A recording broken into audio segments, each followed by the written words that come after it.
আজকের এই ভিডিওতে আপনি এমনই 5টি অবাক করা ডার্ক সাইকোলজিক্যাল ট্রিক্সকে জানতে চলেছেন যে ডার্ক সাইকোলজির ব্যবহার বহু নেতা থেকে শুরু করে বহু মানুষ এই ডার্ক সাইকোলজি ট্রিক্সের ব্যবহার করে আসছে। ইনফ্যাক্ট এমনটা হতে পারে যে আপনার চারপাশের লোকজন বা আপনার বন্ধুরা আপনার উপর এই ডার্ক সাইকোলজির ব্যবহার করছে, অথচ আপনি বুঝতে পারছেন না। ভিডিওটি শুরু করার আগে একটি ডিসক্লাইমার, এই 5টি ট্রিক্সের ব্যবহার শুধু আপনি নিজের সুরক্ষা এবং সেলফ ডিফেন্সের জন্য শিখুন, কাউকে ম্যানিপুলেট করার জন্য না। ভিডিওটি শেষ পর্যন্ত অবশ্যই দেখবেন, কারণ ভিডিওতে বলা ট্রিক্স গুলো আপনার অনেক উপকারে আসবে। So let's begin. Tricks number 1, mirroring. এই টেকনিকের ব্যবহার আপনি তখন করবেন যখন আপনি এটা চান যে সামনের ব্যক্তিটি আপনার ব্যাপারে পজিটিভ থিঙ্কিং করুক, আর এই কাজটি করতে হলে আপনাকে মিররিং টেকনিকের ব্যবহার করতে হবে। তো এখন প্রশ্ন হলো কিভাবে এর ব্যবহার করবেন। এর ব্যবহার খুবই সহজ। আপনি যাকে আপনার প্রতি পজিটিভ থিঙ্কিং বা তাকে প্রভাবিত করতে চাচ্ছেন, হতে পারে সে আপনার লাভার, ক্রাশ অথবা বন্ধু, সে যেই হোক, আপনার শুধু তাকে একটু কপি করতে হবে।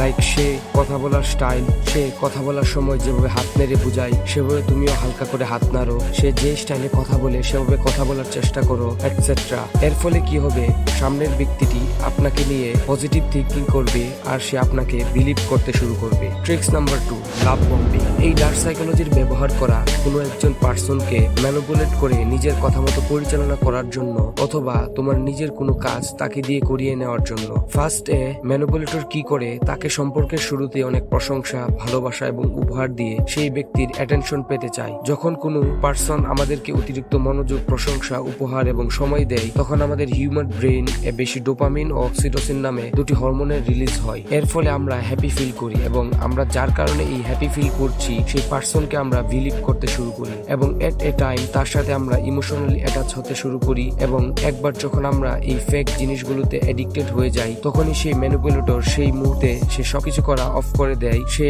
তাকে অ্যাটেনশন দেওয়া বন্ধ করে দেয়, তাকে আর আগের মতো কেয়ার করে না, তাকে সময় দেওয়া বন্ধ করে দেয় এবং ঠিক তখনই তার সাথে মিসবিহেভিয়ার ও করতে শুরু করে দেয়। তখন সেই ম্যানিপুলেটর চাইলে সেই ব্যক্তিকে কন্ট্রোল করতে পারবে, বিকজ সে আপনার প্রতি অ্যাডিক্টেড হয়ে গেছে। সে চাইবে যে আপনি তাকে আগের মতো অ্যাটেনশন দেন, কেয়ার করেন এবং তাকে ইম্পর্টেন্স দেন। সে এইগুলো পাওয়ার জন্য পাগল হয়ে যাবে এবং তখন আপনি চাইলে তাকে দিয়ে যে কোনো কাজকে করিয়ে নিতে পারবেন। তো যদি আপনি কোনোদিন কারো দ্বারা এমন ভাবে ম্যানিপুলেট হতে না চান, তাহলে এই ট্রিক্সটিকে অবশ্যই মনে রাখবেন। Tricks number 3, foot in the door. এই সাইকোলজি টেকনিকের ব্যবহার আপনি করবেন তখন যখন আপনার কারো কাছ থেকে কোনো বড় সাহায্যের দরকার হবে। এর জন্য প্রথমে আপনার তার কাছ থেকে একটি ছোট হেল্প চাইতে হবে, সে সেটা খুব সহজেই করে দেবে। আর যদি সে আপনাকে সেই ছোট সাহায্যটিকে করে দেয়, তাহলে আপনি তার কাছ থেকে অন্য কোনো দিন, অন্য কোনো সময় সেই বড় হেল্পটি চাইলে অবশ্যই সে আপনাকে করে দেবে। ট্রিক্সটিকে আরো ভালোভাবে বোঝার জন্য একটি এক্সাম্পল দিচ্ছি। ধরুন আপনার 10,000 টাকার দরকার। এখন তার কাছে আপনি যদি প্রথমেই 10,000 টাকা না চেয়ে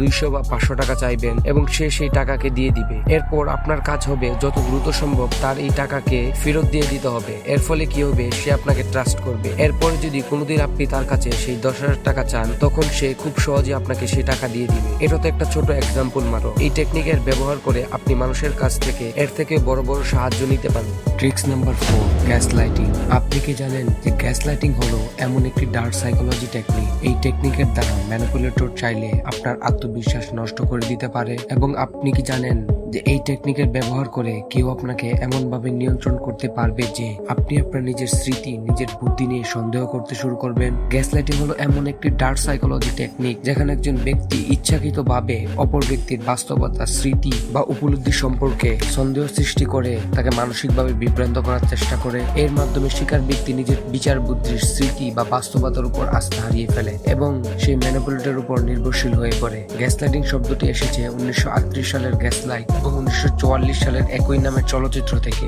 এই গল্পে একজন স্বামী তার স্ত্রীকে মানসিকভাবে অস্থির করে তোলার জন্য গ্যাসের আলোর তীব্রতা কমিয়ে বাড়িয়ে তাকে বিভ্রান্ত করে। ম্যানিপুলেটর এই গ্যাস লাইট টেকনিক বিভিন্ন কৌশলে ব্যবহার করে থাকেন। যেমন সে মিথ্যা বলবে যে আমি এটা বলিনি, তুমি ভুল শুনেছো। সে বাস্তবতা অস্বীকার করবে, সে বলবে যে এটা কখনো ঘটেনি, তুমি তো এটা কল্পনা করছো। তোমাকে দোষারোপ করবে, বলবে তুমি এত সন্দেহ করো, এটা তোমার সমস্যা হয়ে গেছে। বিভ্রান্ত সৃষ্টি করার চেষ্টা করবে, তোমার স্মৃতি বা বিশ্বাসের উপর প্রশ্ন করবে যে তুমি সবসময় ভুল করো। এই প্রতিটি কথার মাধ্যমে ম্যানিপুলেটর একটু একটু করে আপনার মানসিক ব্যক্তিকে দুর্বল করে দিবে এবং এরপরে আপনি সেই ম্যানিপুলেটর উপর নির্ভরশীল হয়ে যান এবং সে আপনাকে নিয়ন্ত্রণ করতে শুরু করে। এই ডার্ক সাইকোলজি থেকে বাঁচতে হলে নিজের অনুভূতি এবং স্মৃতির উপর বিশ্বাস রাখতে হবে। Tricks number 5, ghosting. ঘোস্টিং হলো এমন একটি ডার্ক সাইকোলজি টেকনিক। একজন ব্যক্তি হঠাৎ করে কোনো ব্যাখ্যা বা বিদায় না জানিয়ে ব্যক্তির সঙ্গে সব ধরনের যোগাযোগ বন্ধ করে দেয়। এটি সাধারণত রোমান্টিক সম্পর্ক, বন্ধুত্ব বা পেশাগত সম্পর্কে ঘটে। ঘোস্টিং কিভাবে কাজ করে? ব্যক্তি হঠাৎ করে ফোন,